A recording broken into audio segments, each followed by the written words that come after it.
هذا الشيخ لما رحلت إليه رحلت 4 أيام مشيا على الأقدام، ولما بلغته وعندي خلفية سلفية من مراكش شيئا ما متشددة، فرأيت الشيخ وفي صدره قلادة وفيها بعض جلود، فتحدثت في نفسي وأنا أقول وحسرتاه، كل هذه الرحلة وكل هذا النصب والتعب من أجل أن آتي عند شيخ كما نقول في أدبياتنا عنده شعوذة وقبورية ويعلق التمائم.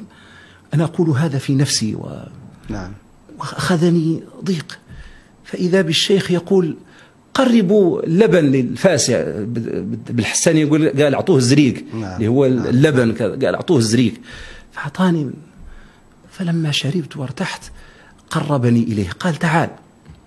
فلما قربت عند الشيخ أخرج ذلك القلادة التي عنده، وإذا به يفك ما فيها من جيوب، فإذا بجيب يخرج منه قلما، فقال لي هذا قلم أصلح به ألواحكم في العلم والقرآن. ثم أخرج من الجيب الثاني سواكا، ثم قال هذا سواك أستاك به في الصلاة، ما شاء الله. ثم من الثالث أخرج من قاشا، قال هذا أزيل به الشوك من قدمي لأنني أستحي أن أنتعل في أرض ربي. الله أكبر. ولم يكن في المدينة المنورة ولا غيرها، ومع ذلك كان أغلب مشيه حافيا. ما شاء الله. فأخذتني وأنا صغير درس لا أنساه، كيف هذا الرجل منقطع في هذه الدنيا، إلى درجة أنه من الغريب أنه حدثني أنه حج مرتين، مرة ماشيا على قدميه أخذت منه سنة، ومرة راكبا أخذت منه 6 أشهر، لدرجة أنه لما كان يسألني عن المغرب يسألني عن الاستعمار الفرنسي ويستعمل، من درجة أنه لا يبرح قريته ولا يفارق طلابه، كل وقته في التعليم.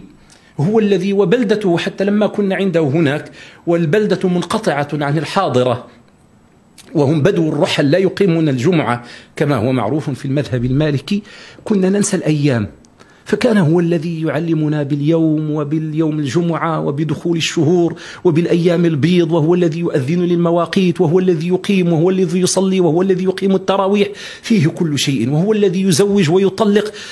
إلى درجة أني قلت له يا شيخ لو تذهب معنا إلى المغرب، فقال لي كفاني من الدنيا أن رأيت مكة والمدينة. ثم قال كلمة وهو الآن في دار الحق رحمه الله تعالى، كلمة لا زالت ترن في أذني: لا تصلح الدنيا إلا لخامل مجهول، إلا لخامل مجهول، وما زال يكررها كما قال الصحابة في بعض الأحاديث حتى وددنا أنه سكت.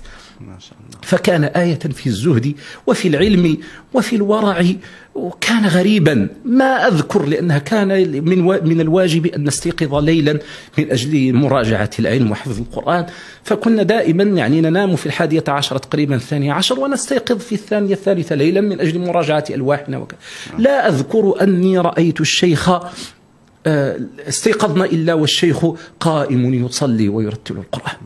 فكان هذا العلم في الحقيقة رجلا كان مستجاب الدعوة، وكان الناس يأتون إليه من أجل الدعاء والرقية والاستشفاء.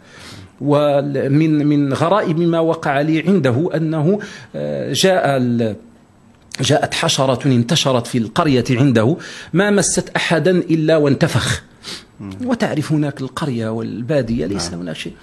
فكان هو الراقي يدعو للناس فيشفون. أنا أحد الناس ما كانت لي إلا فاتحة الكتاب ودعوات الشيخ حتى أذهب الله ما بنا. وبالمناسبة ممن تعرفت عليهم هناك داعية مشهور الآن في أمريكا وله صيت كبير اللي هو أظن اسمه الشيخ حمزة يوسف.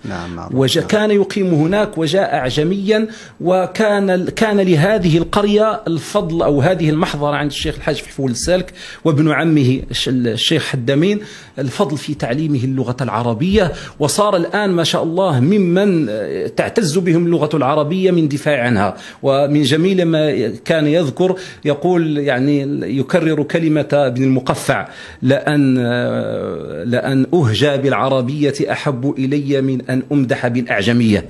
فهو يقولها، يقول لأن